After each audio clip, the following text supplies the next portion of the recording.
Bueno, Hugo, primero cuéntanos un poco sobre Hugo. ¿Quién es Hugo?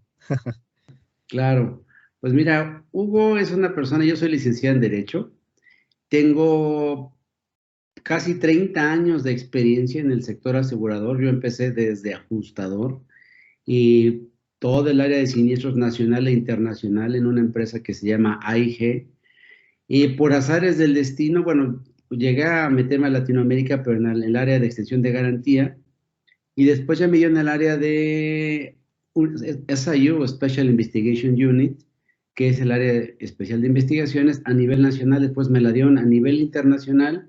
Llegué a ser head para Latinoamérica y pues de eso me retiré ya. A partir del 2018 me independizo y fundé la empresa Risk Control Consulting, que es una empresa de consultoría, de investigación, de auditoría, de capacitación, todo enfocado ante el fraude.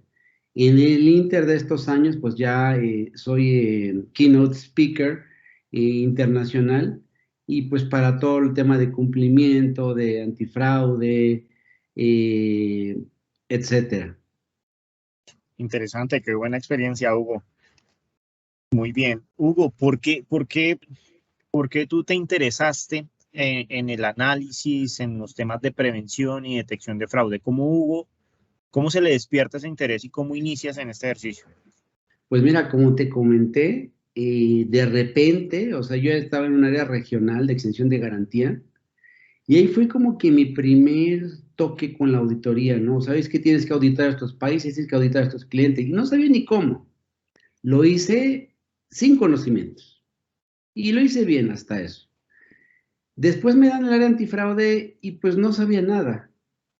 Créate esta área, ¿no? Entonces, afortunadamente mi empresa me facilitó estudiar muchos cursos en Estados Unidos, ahí aprendí, pero vi, por ejemplo, que lo importante era tener la mejor certificación como examinador certificado de fraude y tener las mejores herramientas, porque el fraude es cambiante, el fraude es constante y de hecho seguimos aprendiendo en el camino, ¿no? Porque necesitamos servir mejor a nuestros clientes. Los defraudadores van a la vanguardia, porque igual que como nosotros, ellos se profesionalizan. Entonces, ¿cómo puedo yo estar atrasado en mi conocimiento si el fraude es cambiante? Si va cambiando ahora con la pandemia cambió, con las crisis cambia, con la tecnología. Entonces, un año que nos atrasemos, un año que ya perdemos. Entonces, es por esto nuestro interés y aparte que otro punto es que es impresionante, ¿no? Es algo que me apasiona, es algo que, pues a mí me encanta, ¿no? Así es, bueno, qué bien. Hugo, en esa experiencia, y así como tú dices, el fraude es cambiante, ¿cuáles consideras que son los principales retos o los principales desafíos que hoy tienen las compañías, las empresas de los diferentes sectores a nivel mundial en la lucha contra el fraude? Pues mira, primero el enfoque que tengan, ¿no? Y el enfoque me refiero en la prevención.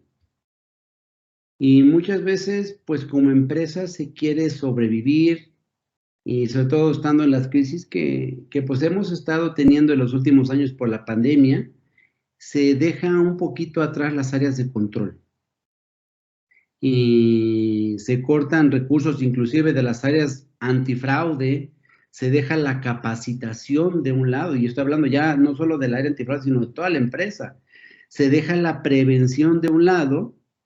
Y eso es uno de los principales errores, porque esto les va a costar más caro y tan caro que puede cerrar una empresa. ¿Cuántas empresas no vimos que cerraron? ¿Cuántas empresas no hemos sabido que han cerrado por cuestiones de fraude graves derivados de los directivos? El impacto reputacional de igual manera pega, ¿no? Entonces, los clientes hoy pueden escoger X o Y empresa y una empresa no se puede dar el lujo de caer en uno de estos hechos delictivos. Sin embargo, y a nivel Latinoamérica, lo que vemos es que las empresas no se están enfocando en prevenir, prefieren ser reactivos. Entonces, yo creo que eso es culturalmente un reto que tenemos que brincar para poder mejorar en cuanto a la detección y prevención de fraude. Tú ahí mencionas una palabra muy importante y es cultura. ¿Cómo construir esa cultura antifraude? ¿Cuáles serían tus recomendaciones a una empresa para llegar a esa construcción de cultura antifraude y que todos los colaboradores estén alineados en esto? Capacitación. Capacitación principalmente, pero también reglas claras, políticas, procedimientos que estén actualizados, que todo el mundo conozca, evaluación de riesgos, evaluación constante de riesgos, porque igual que el fraude, también los riesgos son cambiantes. Un área dedicada a antifraude, una política antifraude clara, una política anticorrupción clara y que se capacite, que tengamos una línea anónima, que funcione, que sea externa preferentemente, que esas quejas se atiendan puntualmente, que se proteja al denunciante. Yo creo que serían las principales recomendaciones que yo haría porque lo que he visto es que no muchas empresas lo hacen.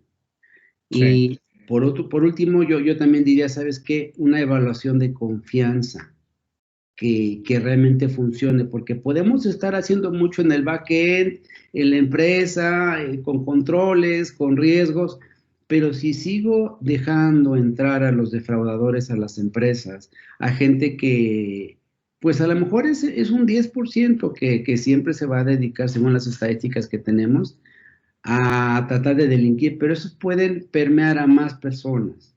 Entonces, es como construir por un lado, pero el otro lado dejar que otros vengan y me tiren mi casa. Y es un círculo así vicioso. es. Así es.